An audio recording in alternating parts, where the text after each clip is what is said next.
health and a little wealth and a lot of love. We talk about potential risks. What are the common risks investors should be aware of, and how do you mitigate those risks with investments? Yes, there's risk with everything.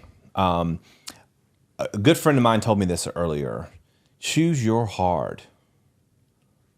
And this is probably not going to ruffle the right feathers or ruffle feathers. They say being fat is hard, working out is hard. And I'm in the middle of both. You know, I crushed a whole 12 thing of cookies this weekend. I'm feeling it today, but I worked out today. Being poor is hard, being rich is hard. Pick your hard. And rich is defined by different things. To me, rich means financial freedom. Freedom to make my own choices. Freedom to not let my things own me. I will not, I just, you know this. I have so much anxiety about things owning me, right? And so, that's my spiel on risks. So before I get into the risk, it's harder. It's hard to be in this situation. It's also hard to be in this situation. But I think of this, you know, being on the financial free side of things as we're moving into that direction, that it was hard. But I chose that hard. It's a lot easier than being this way. Yeah. So one is market risk. You never know what the market's going to do. I always say to people, focus on what you can control. You can't control this one. But when the markets are fluctuating and going crazy, there's opportunities everywhere. Information and knowledge is power, right? And in 2020, we could not find a house. Mm-hmm. There was like probably 3 houses for sale in Charlotte area. It was like 2, 3, 4%. This house sat on the market for 30 days, which is unheard of. They're asking a lot for it, and we took a bid on it, and we walked in here. No offense to the person that lived here, but you know, it was a hoarder's home. You could see through the ground in the kitchen, and boxes stacked all the way up, and it smelled of cigarette smoke. It was no one wanted to take on the challenge. We did, and it paid off, and it took a long time. We're over budget, but that was a market risk. You know, mm-hmm. It was a market risk, and we found it. We found how to mitigate that. Other one is vacancy risk. Right now, I'm going through that.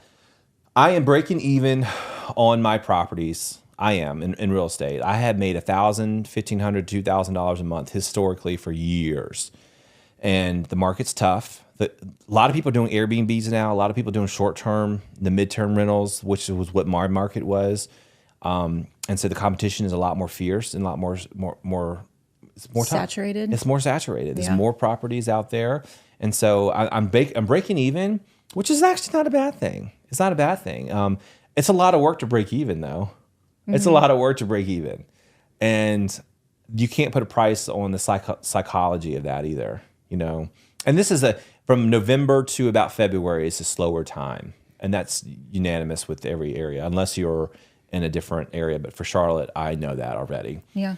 Liquidity risk. So if you buy real estate, it's not as liquid as cash or stock. So it takes a while to go through that whole process, but we're fortunate that we live in Charlotte, so we're in a good standing. There's interest rate risk, and we know what's going on now, so I don't need to dive into that one. Yeah. There's regulatory and legal risk. So if you have been paying attention as a real estate investor, I have, countries like Ireland do not want people to buy their houses and buy their properties for short-term rentals. Well, it's not even just international countries now. It's different cities. New York. Yeah, and it's devastating because I could see both sides of it. Imagine having, there's a lot of people I know that do this, that put everything they had into short-term rentals, mid-term rentals, has a successful business, abide by the rules and laws, making sure there's no parties, and really just making an honest living, and this is how they make a living. But then again, it increases the home property values because there's not much of an inventory. But arguably, if that's the logic, what about BlackRock and these major companies buying real estate? And you know, someone sent me a meme the other day, and congratulations, BlackRock, you outbid a single mom of 3 kids at a single family home. The fact that homes are commodities. And this goes back into the episode around socialism and capitalism. This is where capitalism is dangerous. Mm-hmm. Very, very dangerous. Well, even for us trying to, yes, we were looking for an investment, but we were looking for our first home after getting married, and you're up against these investors that are able to pay cash for, Exactly. full cash for the house. Right. And so even if we found a house that we liked when we were looking, you have to jump on it sometimes without even seeing the house first. That's right. And a lot of people make an didn't, offer. Right. They didn't fix anything. And if you're really creative, and I do recommend this, especially if you are in one of those markets, write a letter and say, listen, hey, I really want this home. I will take care of it. The fact I had someone recently reach out to me was going to purchase my home really got the vision, because it's not for everyone. It has yellow doors. It's loud. Blue walls. Blue walls. It It's used cool to. though. It was cool. It was well done. It was very loud. She was up in arms about it, but the interest rates just kind of kicked us, and so she didn't move in a good forward. way. Yeah, in a good way. In a good way. With a little help and a little wealth and a lot of love.